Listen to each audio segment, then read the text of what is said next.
भाई देखिए ज़रा, आपने आज पढ़ना है डायरेक्टिव इफेक्ट। डायरेक्टर का नाम सुना होगा आपने, राइट? तो डायरेक्टर क्या है और डायरेक्टिव इफेक्ट क्या है, दोनों चीज़ों को आज हम समझते हैं हम लोग कि क्या डायरेक्टर है, क्या डायरेक्टिव इफेक्ट है। ज़रा इस बेंजीन को देखिए।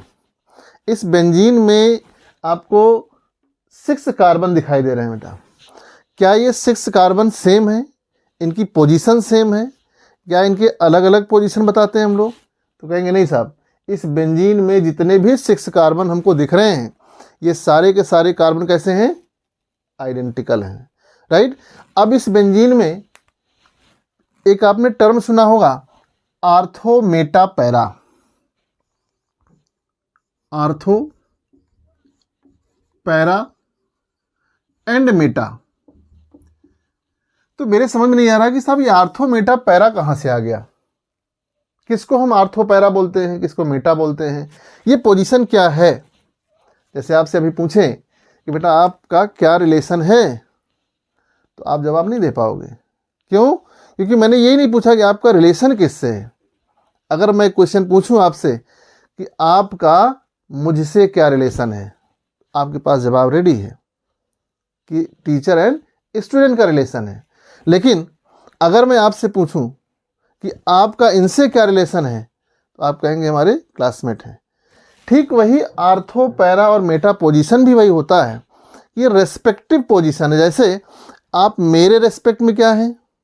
स्टूडेंट हैं। आप उसके रेस्पेक्ट में क्या हैं? उसके फ्रेंड हैं। तो यहाँ पर आर्थो, मेटा, पैरा जो पोजीशन बताई गई आपको, ये रेस्पेक्टिव पोजीशन है। किसके रेस्पेक्ट में? विद रेस्पेक्ट टू वन, यानी जो फर्स्ट ग्रुप आके लग रहा है बेंजीन में, उसके रेस्पेक्ट में पोजीशन बताई जा रही है। जरा देखिए, इस बेंजीन में तो सभी कार्बन आइडेंटिकल हैं, लेकिन अगर आपने इसमें फर्स्ट ग्रुप सब्स्टिट्यूट करा दिया, फर्स्ट ग्रुप आके इसमें लग गया, जरा समझिए, कहीं भी लग जाए, आपने यहां लगा दिया फर्स्ट ग्रुप, तो जहां पर फर्स्ट ग्रुप लगेगा उस कार्बन का नंबर हो जाता है 1। नंबरिंग कर लेंगे बेटा इसकी, 1 2 3 4 5 6। सभी 6 कार्बन की आपने नंबरिंग कर दी। अब सबकी पोजीशन फिक्स हो गई। आर्थो भी आ गया, मेटा भी आ गया, पैरा भी आ गया। किसको हम आर्थो कहेंगे, किसको मेटा, किसको पैरा कहेंगे बेटा? Position number 2 and 6। समझिए, position number 2 6 ortho with respect to 1 के रेस्पेक्ट में पोजीशन नंबर 2 एंड 6 आर्थो है। 1 के रेस्पेक्ट में पोजीशन नंबर 3 एंड 5 मेटा है। विद रेस्पेक्ट टू 1, ये विद रेस्पेक्ट टू 1 जरूरी बताना आपको। With respect to 1 position number 4 क्या है बेटा? Position number 4 is para with respect to 1। तो ये ortho, meta, para positions are respective position. किसके रेस्पेक्ट में है? पोजीशन नंबर 1 के रेस्पेक्ट में। कि 1 के रेस्पेक्ट में 2 एंड 6 आर्थो, 1 के रेस्पेक्ट में 3 एंड 5 मेटा, 1 के रेस्पेक्ट में 4 इज पैरा। अब 1 जहां लगा होगा उससे डिसाइड होगा कि आर्थो, मेटा, पैरा क्या है। अगर इसमें हमने सब्स्टिट्यूएंट यहां लगा दिए बेटा, यहां लगा दिया फर्स्ट सब्स्टिट्यूएंट, अब आपके पास ये 2 पोजीशन हो गई। Ortho, this position is ortho, this one is Meta, this one is Meta and this one is para.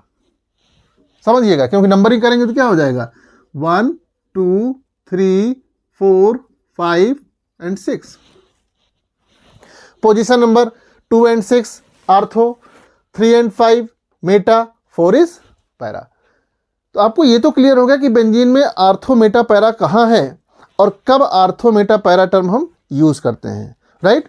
अब जरा देखते हैं कि जब फर्स्ट सब्स्टिट्यूएंट लग चुका है, अब उसमें दूसरा ग्रुप आने जा रहा है, सेकंड सब्स्टिट्यूशन होने जा रहा है, right?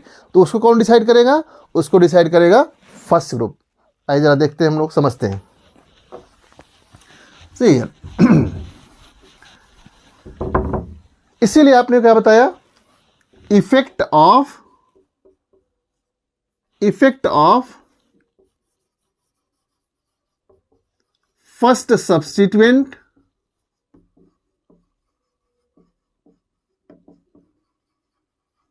Effect of first substituent on further substitution, further substitution, यानी फर्स्ट सब्स्टिट्यूएंट का सेकंड सब्स्टिट्यूशन पर क्या इफेक्ट होगा, वही होता है डायरेक्टिव इफेक्ट। राइट, अब आपको ये पॉइंट समझ में आया होगा क्या हम पढ़ने जा रहे हैं, जरा समझिए। आपने इसके लिए हमको समझना पड़ेगा नेचर ऑफ की एटम। बेटा ये की एटम एक कौन सा नया वर्ड आ गया भाई? की का मतलब समझते होंगे, चाबी। तो क्या चाबी, चाबी क्या करती है? चाबी क्या करती है? डोर्स को ओपन करके आपको जाने का रास्ता देती है। तो यहां भी वही की एटम करने जा रहा है। की एटम क्या कर रहा है, किसके लिए डोर ओपन कर रहा है? की एटम डोर ओपन कर रहा है सेकेंड सब्स्टिट्यूएंट के लिए, कि दूसरा ग्रुप आएगा तो कहां जाएगा वो। आइए देखिए कैसे। अब की एटम होता क्या है भाई, जैसे इस बेंजीन में हमने लगा दिया एक ग्रुप OH, राइट, तो ये ग्रुप है OH। एटम इसमें क्या है? एटम है ऑक्सीजन और हाइड्रोजन। तो इस ऑक्सीजन हाइड्रोजन में की एटम कौन सा है बेटा? की एटम है ऑक्सीजन। ऑक्सीजन कैसे? जो एटम बेंजीन रिंग से डायरेक्ट जुड़ा होगा, जो एटम बेंजीन रिंग से डायरेक्ट अटैच्ड है। यहां पर कौन सा एटम अटैच है बेटा? ऑक्सीजन। तो इस OH ग्रुप में ऑक्सीजन क्या हो गया? की एटम हो गया। आपने एक ग्रुप लगा दिया इसमें, ये लीजिए, ये लीजिए, NH2 लगा दिया, NH2 ग्रुप लग गया। इस NH2 ग्रुप में की एटम कौन है भाई? इस NH2 ग्रुप में की एटम है नाइट्रोजन। आपने लगा दिया साहब CH3 ग्रुप, समझिएगा, CH3 ग्रुप लगा दिया। यहां पर की एटम कौन है? कार्बन। राइट, तो जो भी ग्रुप अटैच हो रहा है उसमें जो एटम बेंजीन रिंग से डायरेक्ट जुड़ा है भाई, वही क्या है? वही है की एटम। अब उस की एटम का नेचर हमें जानना पड़ेगा। तो की एटम दो तरह से हो सकता है, या तो वो इलेक्ट्रॉन डेफिशिएंट हो सकता है या फिर इलेक्ट्रॉन रिच हो सकता है। अगर वो इलेक्ट्रॉन रिच हुआ तब क्या होगा, इलेक्ट्रॉन डेफिशिएंट हुआ तब क्या होगा, दोनों में कंडीशन अलग है।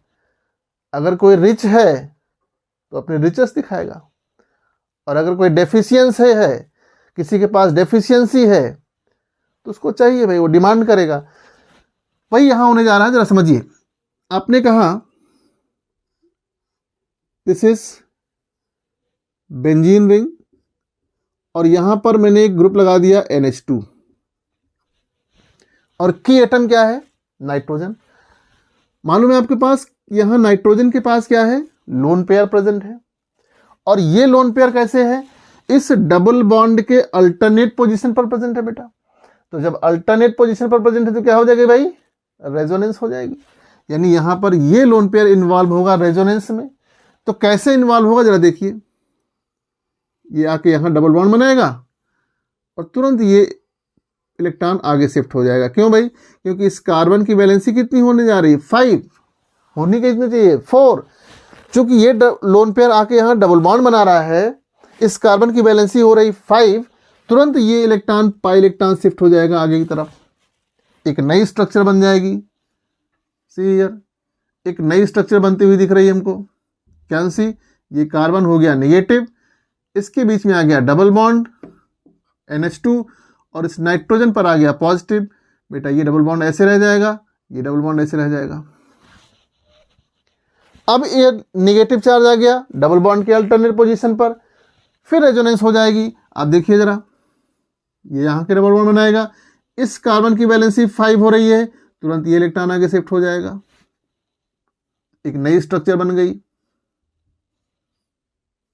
देखो बेटा, double bond negative, double bond, here it is double bond and nitrogen है positive charge. Now the next condition देखिए, ये इलेक्ट्रॉन आगे मूव करेगा और ये पहुंच गया इस कार्बन के पास। अब देखिए, these structures are called resonating structure. बेटा आपने पढ़ा होगा रेजोनेंस, तो ये बन गई इसकी रेजोनेटिंग स्ट्रक्चर। अब जरा समझिए, फिर वापस जाएगा इलेक्ट्रॉन यहाँ पर और ये वापस इलेक्ट्रॉन अपनी पोजीशन पर आ जाएगा और ये पूरी कंडीशन में इलेक्ट्रॉन रोटेट हो गया पूरी बेंजीन रिंग में और वापस फिर अपनी ओरिजिनल पोजीशन पर पहुंच गया। अब जरा देखिए, these structures are called resonating structures. इन स्ट्रक्चर्स को हम लोग क्या बोलते हैं बेटा?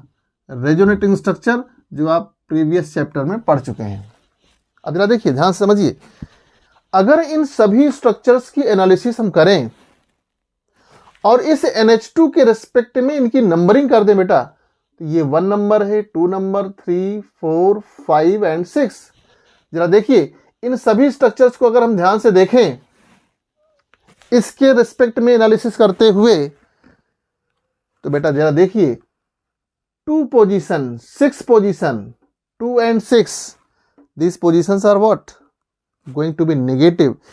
किसी न किसी स्ट्रक्चर में 2 नंबर देखो यहां निगेटिव हो रही है, 6 नंबर यहां निगेटिव हो रही है, 4 नंबर इस स्ट्रक्चर में निगेटिव हो रहा है। यानी इस बेंजीन रिंग में अगर इलेक्ट्रॉन डेंसिटी की बात करें बेटा, तो इस NH2 ग्रुप के लग जाने की वजह से 2 पोजीशन निगेटिव हो गई, 6 पोजीशन निगेटिव हो गई एंड 4 पोजीशन निगेटिव हो गई। और आपको मालूम है 2, 6 पोजीशन कौन सी होती है? 2, 6 पोजीशन होती है आर्थो, 4 पोजीशन इज पैरा। अब जरा देखें बेटा, एक चीज और समझिए जरा, इस नाइट्रोजन के लोन पेयर के इन्वॉल्व होने की वजह से बेंजीन रिंग में इलेक्ट्रॉन डेंसिटी बढ़ भी गई है। अगर हम सिर्फ बेंजीन की बात करें, इस बेंजीन के कंपैरिजन में नाइट्रोजन के लोन पेयर के इन्वॉल्वमेंट से इस रिंग में इलेक्ट्रॉन डेंसिटी बढ़ गई और इलेक्ट्रॉन डेंसिटी इंक्रीज कहां हुई है? 2, 6 एंड 4 पोजीशन पर बेटा। जरा एक ग्रुप और देखते हैं, समझिए, पूरी एक्सप्लेनेशन देखें फिर आगे बात करते हैं। आपने ले लिया इसी बेंजीन में एक ग्रुप लगा दिया NO2 और NO2 ग्रुप की स्ट्रक्चर कुछ इस तरह से होती है, मालूम है आपको, दिस इज NO2। और इस NO2 में नाइट्रोजन कोऑर्डिनेट बॉन्ड बना रहा है ऑक्सीजन के साथ। जब यहां कोऑर्डिनेट बॉन्ड बन रहा है बेटा, तो इस कोऑर्डिनेट को हम जब कोवेलेंट में चेंज करेंगे तो नाइट्रोजन पर आ जाएगा पॉजिटिव चार्ज, क्योंकि नाइट्रोजन इलेक्ट्रॉन पेयर दिया है, और ऑक्सीजन पर आ जाएगा नेगेटिव चार्ज। अब देखिए, यहां पर नाइट्रोजन क्या था? इलेक्ट्रॉन रिच सेंटर था। यहां नाइट्रोजन क्या है? इलेक्ट्रॉन डेफिशिएंट सेंटर है, पॉजिटिव चार्ज है। अब क्या करेगा? ये पॉजिटिव सेंटर इलेक्ट्रॉन डेफिशिएंट है की एटम, तो ये क्या करेगा? इलेक्ट्रॉन को अट्रैक्ट करेगा बेटा। इसने अट्रैक्ट किया अपनी तरफ, यहां नाइट्रोजन की बैलेंस डिस्टर्ब हुई, तुरंत ये ऑक्सीजन का बॉन्ड ब्रेक हो जाएगा, एक नई स्ट्रक्चर बन गई। जरा देखिए, ये carbon positive, nitrogen becomes double bond, negative negative, nitrogen positive, यहां डबल बॉन्ड रहेगा बेटा, यहां डबल बॉन्ड रहेगा। यानी इस इलेक्ट्रॉन के मूवमेंट के बाद आपके पास इलेक्ट्रॉन का मूवमेंट हुआ, राइट। नेक्स्ट स्ट्रक्चर में क्या होगा भाई? यहां आएगा, अब ये डबल बॉन्ड इधर आ गया, जरा देखिए पाई इलेक्ट्रॉन शिफ्टिंग हो रही है, double bond positive, double bond, C है। तो आपने देख रहे हो कि इलेक्ट्रॉन का मूवमेंट स्टार्ट हो गया है, इधर आ जाएगा, now it is double bond, यहां आ गया भाई, ये डबल बॉन्ड रहेगा, ये कार्बन हो गया positive, here it is double bond, see here. अब जरा देखिए, ये जो डिफरेंट स्ट्रक्चर बनती हुई दिख रही हैं, यहां पर जरा ध्यान दीजिए आप, क्या हो रहा है भाई? These are resonating structure. अब जब ये रेजोनेटिंग स्ट्रक्चर बन गई, इन स्ट्रक्चर्स को देखते हुए हम क्या देख रहे हैं भाई? पोजीशन नंबर देखिए, यहां पे मैंने लगा दिया NO2, नंबरिंग करते हैं 1 2 3 4 5 एंड 6। क्या 2 नंबर यहां पर निगेटिव हुआ है? नहीं हुआ है, 2 number is positive, 6 is positive, 4 is positive. यानी अब अगर देखा जाए तो इसमें इस ग्रुप ने, यानी NO2 ग्रुप ने बेंजीन रिंग से इलेक्ट्रॉन डेंसिटी कम कर दी है, डिक्रीज कर लिया है। यानी बेटा दो चीजें समझ में आई कि if key atom is electron rich centre, it increases electron density to the benzene ring. Rich है तो दे देगा भाई, नाइट्रोजन के पास इलेक्ट्रॉन ज्यादा है, उसने क्या किया, बेंजीन रिंग में इलेक्ट्रॉन डेंसिटी बढ़ा दी। यहां पर NO2 ग्रुप में नाइट्रोजन के पास इलेक्ट्रॉन कम है, इसने क्या किया, इलेक्ट्रॉन को अट्रैक्ट कर लिया बेंजीन रिंग से। यानी अब दो कंक्लूजन मिला हमारे पास, क्या, if key atom is electron rich centre, then it increase electron density to the benzene ring and activates the ring for further substitution। यानी इसका मतलब हुआ कि अगर कोई एटम या ग्रुप, समझो बेटा,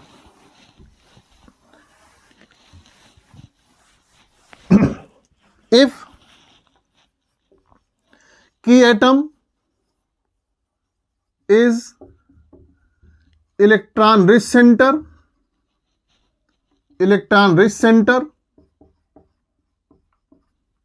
then it increase electron density to the benzene ring,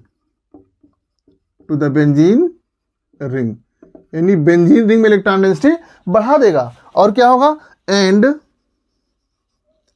activates the ring, कौन सी रिंग भैया, benzene ring, activates the ring for further substitution.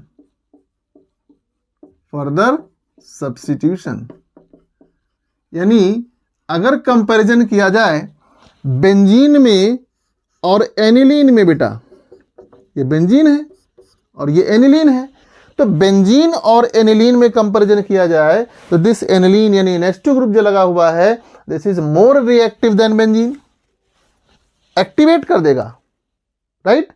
क्यों, क्योंकि इसने बेंजीन में इलेक्ट्रॉन डेंसिटी बढ़ा दी। अब एक्टिवेट कर देगा तो सेकेंड ग्रुप आएगा कहां, and acts as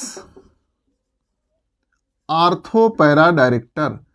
this is important बेटा, आर्थोपैरा डायरेक्टर क्या मतलब, अब ये आ गया भाई, डायरेक्टर आ गया। यानी फर्स्ट ग्रुप में अगर की एटम इलेक्ट्रॉन रिच सेंटर है तो बेंजीन रिंग को एक्टिवेट कर रहा है, और सेकेंड सब्स्टिट्यूएंट को कहां भेज रहा है, आर्थो और पैरा पोजीशन पर भेजेगा। They are acts as ortho para director. Is that clear.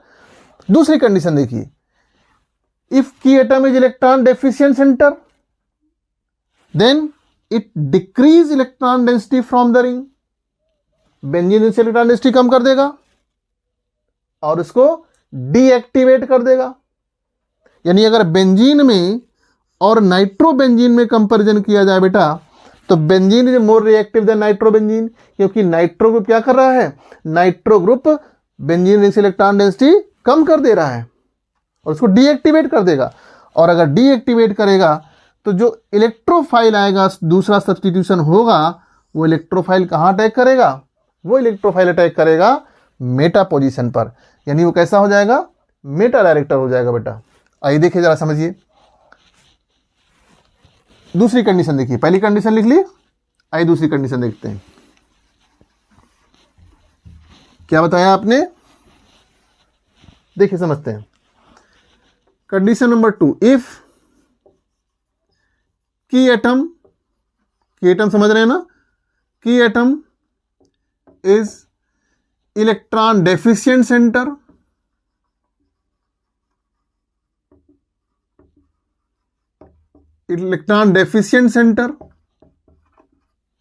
then it decrease electron density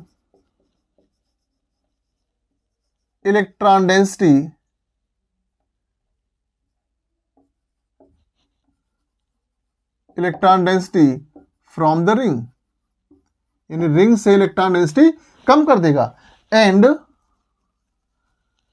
deactivates the ring for further substitution के लिए इसको डीएक्टिवेट कर देगा, इसलिए इसको क्या कहते हैं हम लोग, रिंग डीएक्टिवेटर कहते हैं बेटा, ring deactivator. And acts as meta director, यानी सेकेंड सब्स्टिट्यूशन कहां होगा, मेटा पोजीशन पर होगा बेटा। अब आपके पास समझ में आ गई बात, 2 पॉइंट मेन मिले आपको कि अगर की एटम इलेक्ट्रॉन रिच है तो रिंग डीएक्टिवेटर है और आर्थोपैरा डायरेक्टर है, लेकिन अगर की एटम इलेक्ट्रॉन डेफिशिएंट है तो रिंग डीएक्टिवेटर है और मेटा डायरेक्टर है। अब आप सोच रहे होंगे कि साहब ऐसे कौन कौन से ग्रुप हैं जो एक्टिवेटर हैं, ऐसे कौन से ग्रुप हैं जो डीएक्टिवेटर हैं। आइए देखिए जरा बेटा, ये स्ट्रक्चर आपने बना लिया होगा, आई होप सो। चलिए आगे बात करते हैं, समझिए जरा। अब हमको वो ग्रुप समझने हैं, कौन से ग्रुप हैं जो रिंग एक्टिवेटर हैं, कौन से डीएक्टिवेटर हैं, समझो बेटा। पहले मैं रिंग एक्टिवेटर की बात कर रहा हूं, यानी रिंग एक्टिवेटर, और जितने एक्टिवेटर होंगे वो सब आर्थोपैरा डायरेक्टर होंगे। आइए देखिए समझिए जरा, NH2 ग्रुप अगर लगा है रिंग एक्टिवेटर, OH ग्रुप लगा है रिंग एक्टिवेटर, अगर कहीं पर CH3 ग्रुप लगा है रिंग एक्टिवेटर, राइट, अगर कहीं पर OCH3 ग्रुप लगा है, methoxy group, ring activator, clear. और रिंग एक्टिवेटर होगा तो आर्थोपैरा डायरेक्टर होगा, समझिएगा। दूसरा टर्म ले रहा हूं, रिंग डीएक्टिवेटर, रिंग डीएक्टिवेटर और मेटा डायरेक्टर। ये कौन कौन से होते हैं भाई, ये होते हैं NO2 group, CHO, COOH, SO3H, this groups are ring deactivator. और ये रिंग डीएक्टिवेटर है तो मेटा डायरेक्टर होंगे। यहां पर एक बड़ा अजीब सा, मैंने आप ध्यान दे रहे होंगे, हैलोजेंस को मैंने कहीं नहीं लिखा अभी, ना तो एक्टिवेटर में लिखा उसको, ना ही डीएक्टिवेटर में लिखा है बेटा, यानी वो स्पेशल कैरेक्टर शो करते हैं। वेरी गुड, आइए देखिए समझिए जरा क्या है, यानी इसको समझ सकते हैं anomalous behaviour of halogens. Halogens क्या करते हैं जरा समझिए। आइए, यानी हमने क्या किया, इस बेंजीन रिंग में क्या लगा दिया बेटा, हैलोजन लगा दिया, Cl। अब यहां पर तो Cl की एटम हो गया, ये की एटम क्या रिंग एक्टिवेटर है, डीएक्टिवेटर है, या आर्थोपैरा डायरेक्टर है, मेटा डायरेक्टर, ये समझना पड़ेगा हमको। आपको मालूम है पीरियोडिक टेबल में अपने पीरियड्स में हैलोजेंस जो सबसे राइट में रखे हैं, halogens are most electronegative in their period. तो यहां पर हैलोजन चूंकि क्लोरीन लगा है, क्लोरीन की इलेक्ट्रोनेगेटिविटी कार्बन से ज़्यादा है, तो होगा क्या, -I इफेक्ट शो करता है। इसकी वजह से क्या करेगा, ये सिग्मा इलेक्ट्रॉन को अपनी तरफ अट्रैक्ट करेगा, राइट। सिग्मा इलेक्ट्रॉन को अट्रैक्ट करेगा तो इसका रिजल्ट ये होगा कि पोलराइजेशन होगा, और ये पूरा जो एरोमेटिक सेक्सटेट है, जो 6 इलेक्ट्रॉन का पूरा सर्कल है, वो उस क्लोरीन की तरफ खिंचा हुआ होगा, अट्रैक्शन हो रहा होगा, यानी it will act as ring deactivator, ring deactivator, समझिएगा जरा। अब ये रिंग डीएक्टिवेटर है तो आर्थोपैरा होगा, मेटा डायरेक्टर, आपके साथ में तो मेटा डायरेक्टर होना चाहिए, लेकिन नहीं होता है, ये होता है आर्थोपैरा डायरेक्टर। जरा समझिएगा, क्योंकि क्लोरीन के पास या हैलोजन के पास आप देखोगे देयर आर 3 लोन पेयर्स, और ये लोन पेयर क्या होंगे, रेजोनेंस में इन्वॉल्व होंगे। जब रेजोनेंस में इन्वॉल्व होंगे, जरा समझिए, रिंग में इलेक्ट्रॉन डेंसिटी बढ़ा रहा है, इलेक्ट्रॉन डेंसिटी बढ़ रही है, तो कहां बढ़ेगी, आर्थो पर और पैरा पोजीशन पर बढ़ेगी। इसलिए इलेक्ट्रोफाइल जब अटैक करेगा तो इजीली कहां अटैक कर देगा, आर्थो और पैरा पोजीशन पर अटैक करेगा। तो रेजोनेंस में इन्वॉल्व होने की वजह से सेम बिहेवियर शो कर रहा है जैसे रिंग एक्टिवेटर्स होते हैं, लेकिन चूंकि मोस्ट इलेक्ट्रोनेगेटिव होने की वजह से ये -I शो कर रहा है, और रिंग में इलेक्ट्रॉन डेंसिटी कम करके रिंग डीएक्टिवेटर का काम कर रहा है। तो इसका एनामोलस बिहेवियर क्या हुआ, रिंग डीएक्टिवेटर है और आर्थो पैरा डायरेक्टर है। लेकिन नॉर्मली क्या होते हैं रिंग डीएक्टिवेटर्स, मेटा डायरेक्टर होते हैं। तो this is the anomalous behaviour of halogen. इसको आप स्पेशल कैरेक्टर में फील करिएगा। उसके बाद इसमें हम नेक्स्ट सब्स्टिट्यूशन की बात करेंगे, डिफरेंट टाइप्स ऑफ रिएक्शंस की बेटा।